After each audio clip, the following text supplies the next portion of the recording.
Thanks for tuning in once again to Proline TV's horse racing coverage as we take a look at a big card on Saturday at Gulfstream Park. We return from our break. We told you we'd be back and hope everybody had a great holiday season. Everybody was safe. And if you still played the ponies, I'm sure you did. Hopefully you made some coin without us, or maybe you bought some packages with John and made a little bit more money than normal. Anyway, John, how's it going? Good to see you again. Nice to see you, Greg. Happy New Year. I didn't speak to you and the listeners as well, I guess. Yeah, it's been a while. Correct. Yes. So, I hope you did well in your bowl games because I know you like to do that. So. Yeah, I actually had I put money on Miami at 25-1 to win the whole thing when the tournament began. Wow. So I was very upset at the way it ended, but it is what it is. I hedged money, obviously, to make a little back, but still, I missed a big payday. So, all right, next year. It's okay. There's always next year, of course. But there's always next week. And that's what we're dealing with here on horse racing coverage because we're going to be here almost every week. Still might take a week off here and there, but for the most part, no more long sabbaticals. So just trust us. We'll be here for all the big racing in 2026. And this is really the top card of 2026. I know it's early, John, but Gulfstream has Pegasus World Cup Day on Saturday. Well, this is their biggest day of the year. They have 8 stake races, and it's a mini Breeders' Cup Day for them. Some of those stake races are terrific. Now, we've got the 2 races that we're going to handicap here in just a minute is going to be races 12 and 13. It's the Pegasus World Cup Turf Invitational Stakes and the World Cup Invitational Stakes. That's races 12 and 13. Before we get into that, John, you have a bonus pick that you want to give our viewers from race 11, which is what we see here on the screen right now, which is the Inside Information Stakes. Yeah, well, this way they could play a late pick 3 if they want. It's really a terrific betting race. It's wide open. You have 12 horses entered. But I like an 8-1 shot in here, Greg, in the 11th race, number 8, Sterling Silver. This is a 7-year-old mare.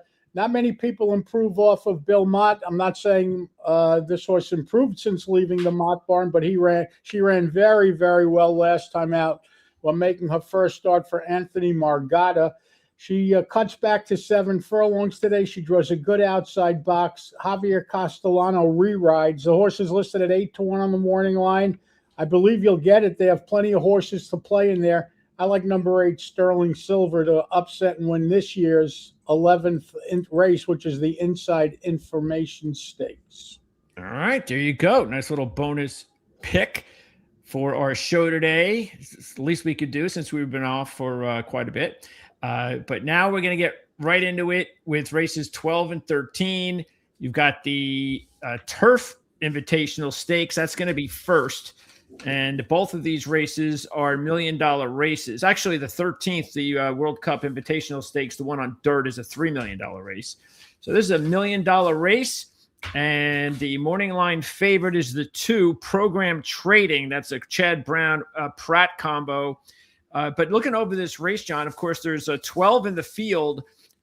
Even though Program Trading is the favorite and maybe deserving favorite, he's not a dominating horse. So there's some possibilities of maybe some longer shots maybe hitting the board. Yeah, I mean, I'm not betting the 2. I mean, I'm keying a horse that's a price. I would never bet the 2, not in a race like this. You can make a case for at least 6 horses. It's a wide open event. Yes. Again, of course, the favorite could win. We get that. The favorite comes from Chad Brown and has Flavian Pratt and all the other good things that come with it. The only problem is the price, and I think you have better options in here at longer prices. Okay, let's go into it. Starting at the top, Test Score is an 8-1 shot. And really, I mean, what you liked about Test Score, just taking a look at the last 10 races, he made a nice line from October 2024 all the way through August of last year from 17 to 9. But then the last 3 races kind of slipped up a little bit with a 13, an 11, and a 13. He did have a win in the Grade 2 race at Santa Anita sandwiched in between. What do you think about Test Score? I think he's too slow. I mean, what's the best number you could possibly give him? An 11? A 9. 10? Yeah, okay, well, maybe a 9, but that's really stretching it, and he would have to run that 9 and hope no one else stepped up and ran better. Okay, now we've got the favorite, the 2, program trading. Now he ran a 6. This was in October in a Grade 1 race. He finished second, but this is a horse really that besides the 6, all he has is a couple of 8s. Besides that, he did win a Grade 1 race, actually a couple of Grade 1 races. He won one at Churchill in May of 2024. He also won another Grade 1 race in Saratoga in August of 23. But since then, since the Grade 1 win at Churchill in May of 2024, he's only ran 4 times and he hasn't won yet. That's the problem with this horse. He obviously has physical problems. He's 6 years old and has a total of 10 starts. So do the math. He had 3 races last year, 2 races the year before. Yeah, that 6 that he ran 2 starts back at Keeneland, 2 starts back is a big number. Obviously, if he runs the 6, he'll be tough to beat. But if you cover the 6, what does he really have? He bounced last time out with the 12 with trouble. I gave the horse a 10 to an 8. That may not be good enough. It's a horse I'm including, but I'm not keying off of. Okay, now we're going to go with the 3, and that is going to be Beach Gold. By the way, we gave this horse out, me and you, last time out when he ran. He ran the 6 and he got beat. If someone told you before that show that he would run a 6, you would bet your house on it, if not your life. Because turns out Wolfie's Dynagos, the horse that ended up beating him, set the track on world records out there, I believe. Yeah. So if you're going to get beat, like you said. Yeah. Look, that's good news because the horse is coming back at 15 to 1, and he has had nearly 2 months off. No, actually, it's a month. Actually, a full what? He's had off. It's like almost 5 or 6 weeks. Yeah, that's kind of borderline, isn't it? As far as coming off the 6, what do you think about that? Listen, the price dictates. He's 15 to 1. I was going to key him or a different horse in the race. I ended up keying a different horse, but there's nothing wrong with this horse. No. And at 15 to 1, he's a must use. Yeah, that's the deal right there, as you said, the odds. Okay, next up is One Stripe, a 12 to 1 shot. He's ran 3 times in the States. He has a 10, a 13 in the Breeders' Cup Mile race, and then he came back with an 8 at Gulfstream Park late last year in an optional claimer on Lasix. Well, that's the whole key. He went back on Lasix last time out, and he ran the 8. Well, Saturday he'll be running without Lasix. Not only that, he figures to bounce off of the 8. And I would try to beat. I like the 3 much better than the 4 if I had to choose between. The 5 is another long shot coming off a 6. Almendaris. And Almendaris is just 1 win, though, as we can see here, at least in the last 10 races. Look, he's a pretty consistent horse. He's got a lot of 8s, 7s, and 9s. But the last 2 races, he went from a 12, which was the worst number he's had in a while, and it came right back with his best number, a 6.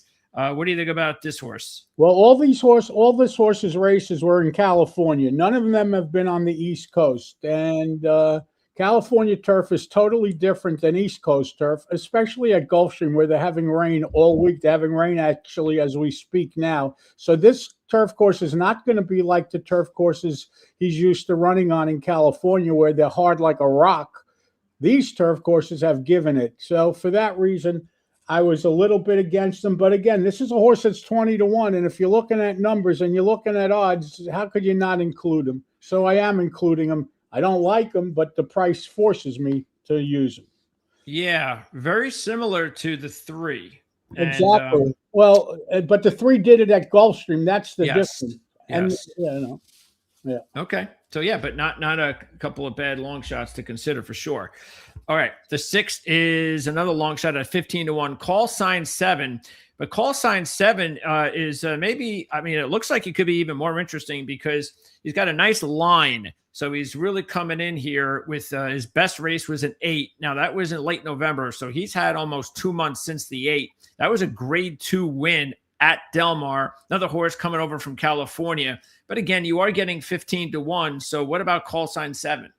Well, you're right. He is coming in from Del Mar. All his races have been in Southern California. What I don't like about this horse is that he's gappy. He ran 3 races 2 years ago. Last year he came out, ran 2 races, took off 9 months, came back with the 8.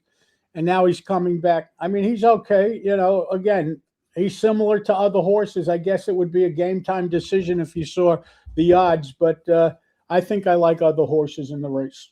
Okay, another interesting long shot. Next up, we have the 7, Major Dude. And Major Dude has got Pletcher and Herrera Ortiz Jr. Now, Herrera Ortiz Jr. is like the Pegasus jockey because he's actually won 4 out of the last 6 of these races. And he's going to try to make it 5 out of 7.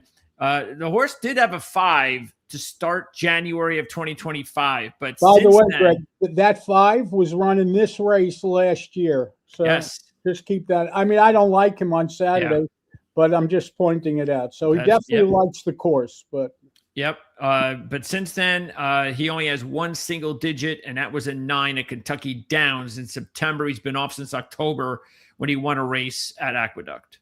And he's going to be a lot shorter than the 8-1 you see because it's Pletcher and it's Ortiz. So they automatically take money. So I don't believe the 8-1 you see there at all. Yeah, and I'd just rather go with the long shots, to tell you the truth. Right. All right. The 8th is Cabo Spirit, another 8-1 shot with Mike Smith on board, a 7-year-old who's had 39 races, just 7 wins. He's coming off a grade 3 win at Santa Anita last time out, and he's pretty consistent. He runs between 8 and 11. Another California shipper and a horse that will add speed to the race. So if you like a closer, this horse has one way of going. So the pace will be honest here, and I don't like this horse in this spot. The 9 is another long shot, Chasing the Crown, another 7-year-old, but hasn't won at Gulfstream, hasn't won at this distance, so there are things not to like. But this year, to end actually the whole last year, he only had 4 races. 3 of them were 6, 6, and 7. So what about the 20-1 shot, Chasing the Crown? Yeah, listen, if you want to play him, you certainly can. It's Mike Maker, who certainly knows how to win turf races and, you know, big stakes turf races. The horse certainly has a shot. The only bad race was 2 starts back when he ran the 13. That's when he came off of Lasix, but he's been off of Lasix his last 2 races, including the 6 he ran last time out. The problem I have with this horse is that he doesn't put races together when he runs close. Listen, 20-1, again, he's another one that you could certainly include. Yeah, and the good thing is those 2 6s happen to be the last 2 races he's been at Gulfstream Park. Right. All right. Next up is the 10, Cugino, a 7-2 shot. You have Velasquez on board. He's 4 for 4 with a win at Gulfstream Park.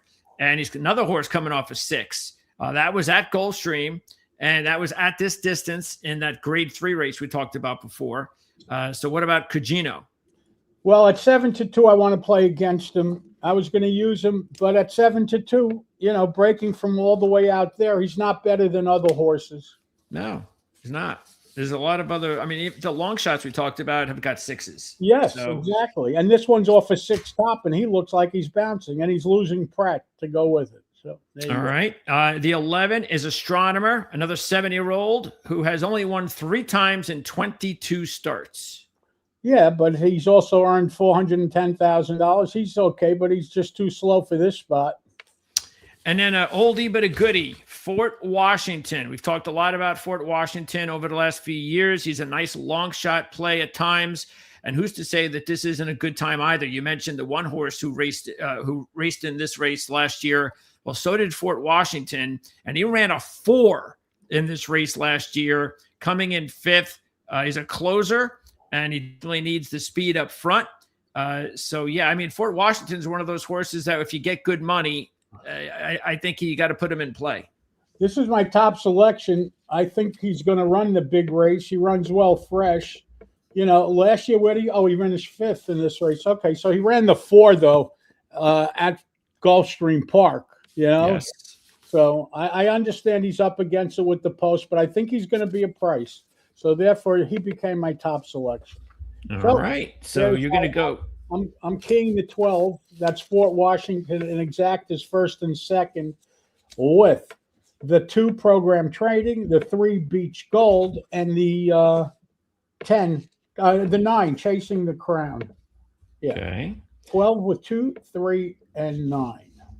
And I am going to go with the 9 to win, over the 3, the 5, and the 6. You're going 9 over 2, 3, 5, 6? No, just 3, 5, 6. Okay, 9 over 3, 5, 6. Okay. You've got 12 over 2, 3, 9. And that is the 12th race at Gulfstream Park, Pegasus World Cup Turf Invitational. Correct. Now we wrap it up with the 13th. And this is a 1.125 Pegasus World Cup Invitational Stakes. And this one, a little bit tougher of a field.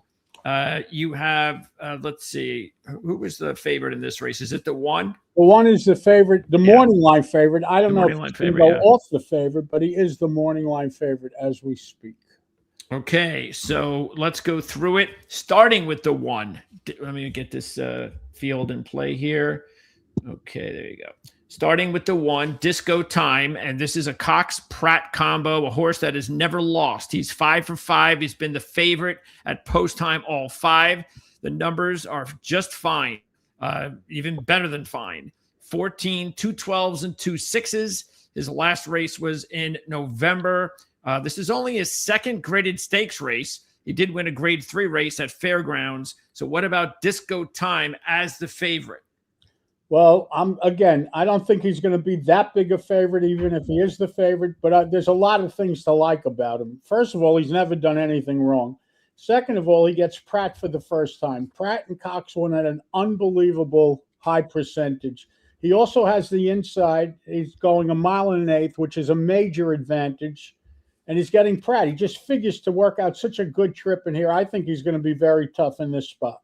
Yeah, definitely. All right. Next up is the 2 British Isles, a 20-1 long shot who looks to be a little bit out of his league. The good news is, though, after riding on turf all of his career, he switches over to dirt at Del Mar in November and runs a very respectable 8. He also gets a barn switch today. It's first time for David Fawkes. Richard Baltus was training this horse in California. He may only be running under Fawkes' name because it's the same owner. So maybe because they shipped him to Gulfstream, he's running under Fawkes' name. In any case, I don't like this horse. Okay. This thing is driving me fucking crazy. There you go. All right. The 3 is Full Serrano, a 7-year-old who is the winner of the 2024 Breeders' Cup Dirt Mile.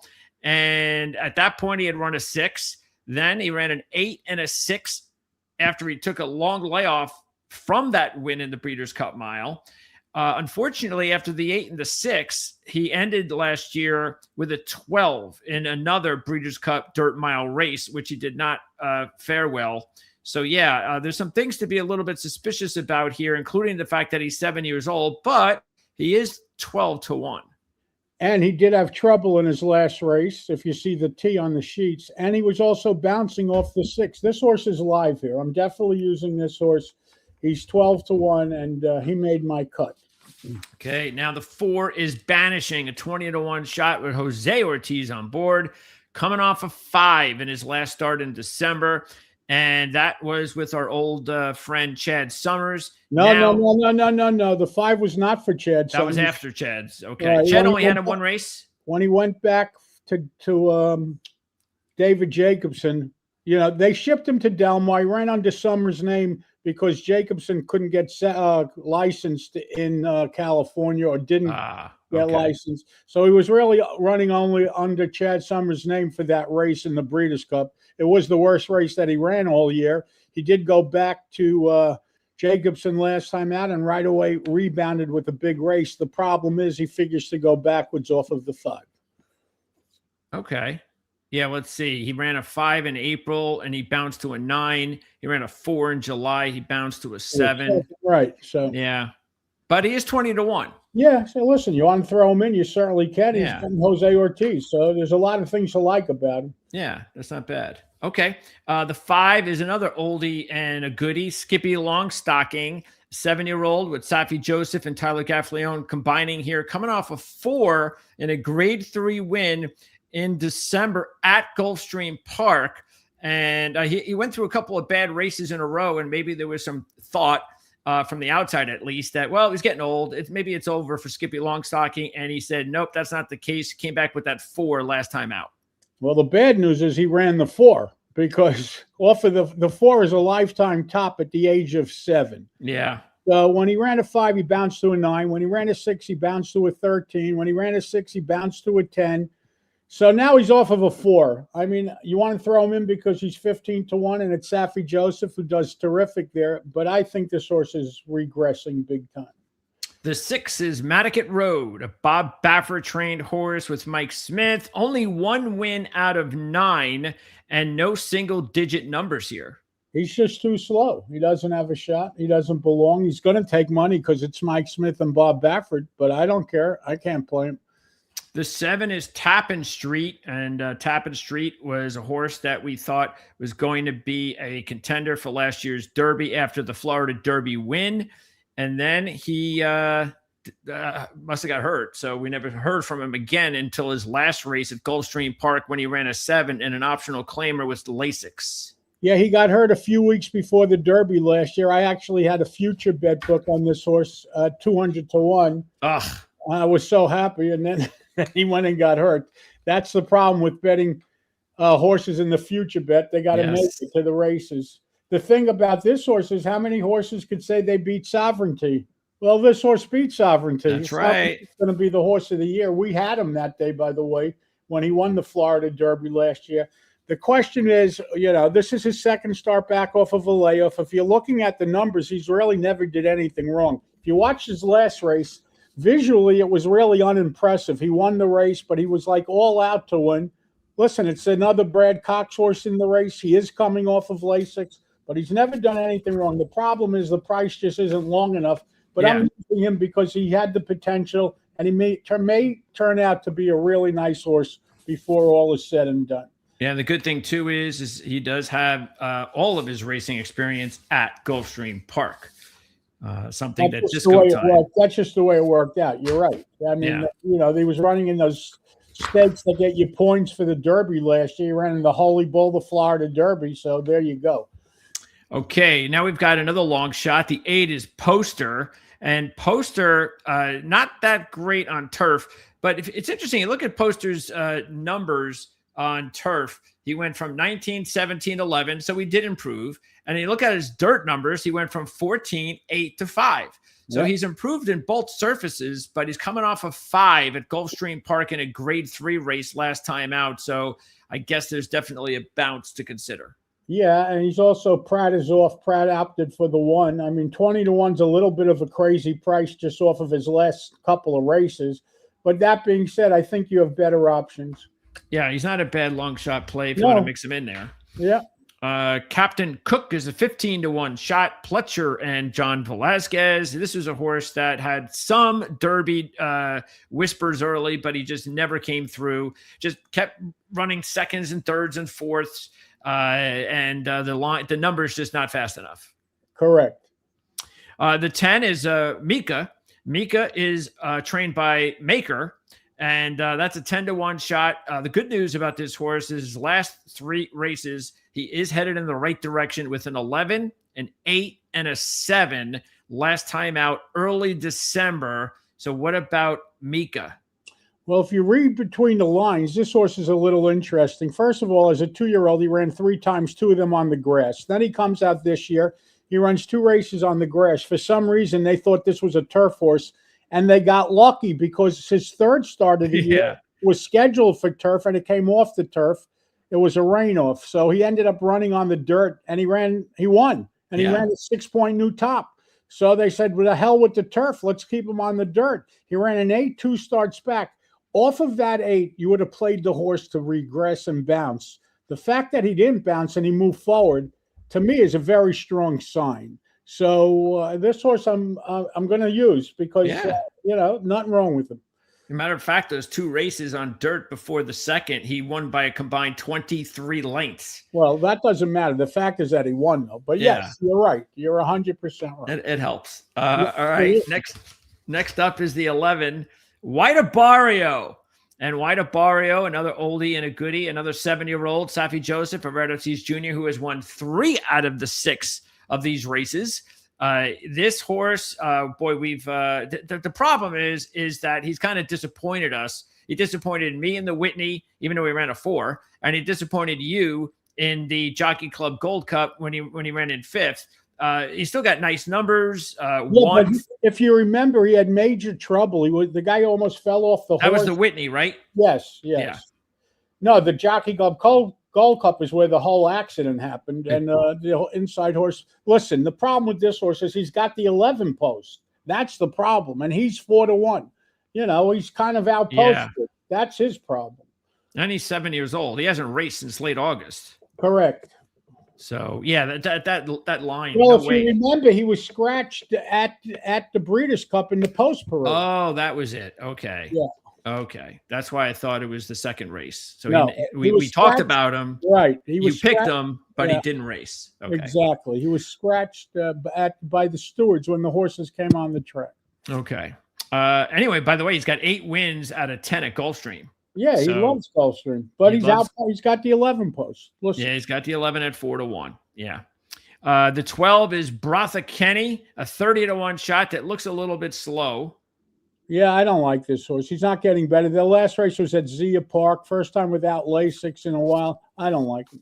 All right, John, who are you going to go with? I'm going with the 1 Disco Time. I'm going to use the 3 Full Serrano, the 7 Tappan Street, the 10 Mika, and I guess the 1 over 3, 7, 10, 11. Okay. I am going to go with the 10. So I'm going to go with the 10, and I will also do the 1.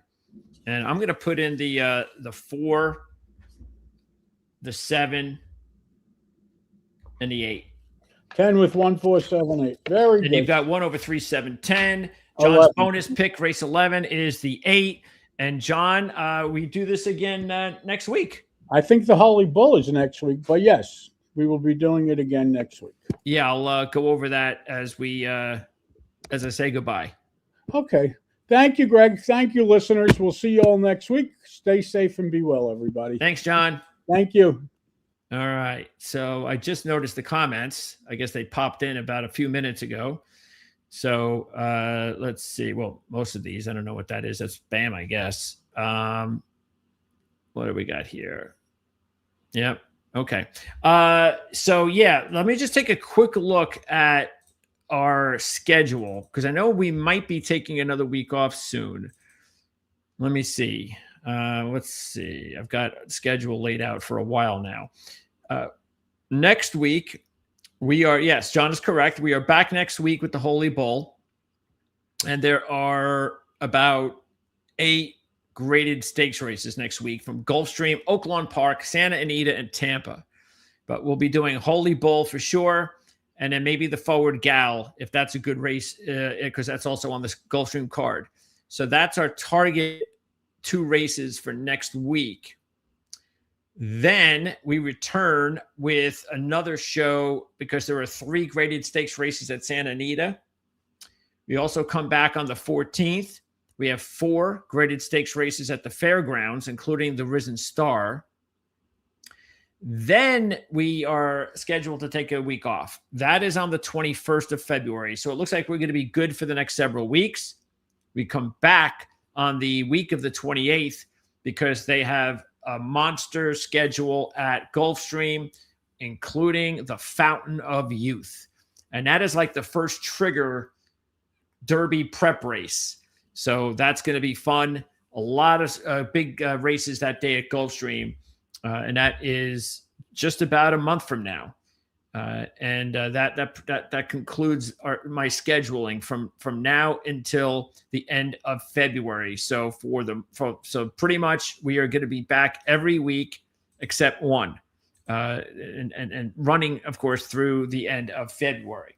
If you have any questions, comments, anything like that, and I know John had some. Some of his clients had emailed him and said, how come you guys haven't been on? Just as a reminder, always check the community page on our channel, because we leave notes on the community page. It's like a big message board for the channel. You can leave it. So I know you guys like to leave comments either during our live show or when you're watching it on demand, you leave comments in the on the video channel. Well, I should say on the video comment section. the video page. But if for whatever reason you're looking for other information and it's not there, you could always look on the community page. And as a matter of fact, I'll wrap up. Let me see if I can pop it up here so I can show you exactly what that would look like. Let me see here. Where are we? Here we go. Hopefully I'm on my account. All right, so let's go ahead and share that with you. Okay, so right here, it's right there on the home page. Okay, you see community, visit community. What you do is click that. And here is now since this is I'm running the page, so I'm in a little bit different position. I basically can let you know where it goes. But this is pretty much where you're going to find out what we talked about. And look what happened. A month ago, I left this message. We will not be able to produce a horse racing show this week. And the technical issues we had, just so you know, part of the technical issues we had is my printer was all just not good. I was on it for 2 hours trying to get it to work. And of course, it started working like 3 days later out of nowhere. It just started printing pages. And so it drove me up the wall. I was this close to buying a new printer. And so it started working again. And I said, all right, I'll give you one more chance. And then there we go. But anyway, so I wrote this on that we will return the week of January 24th for the big day at Gulfstream, have a great holiday season. So this is where you want to go in case you have any questions about anything that is unusual. Like, again, if you see that we've taken the week off and we didn't say we were going to take the week off, or you just don't recall why we've been off for a couple of weeks, I guarantee you if that's the case, we'll have something here. We're not going to go away for more than a week and not have me post something here. And you could also post whatever you want here. It doesn't, your comments and questions do not have to be on the show pages themselves. They could also be here on our community page. Okay, so that's going to wrap it up. Hope everybody enjoyed it. And let's go make some money on Saturday to kind of kickstart our official 2026 coverage of thoroughbred horse racing here on Proline TV. Thanks to Jon Hardoon. Don't forget to check the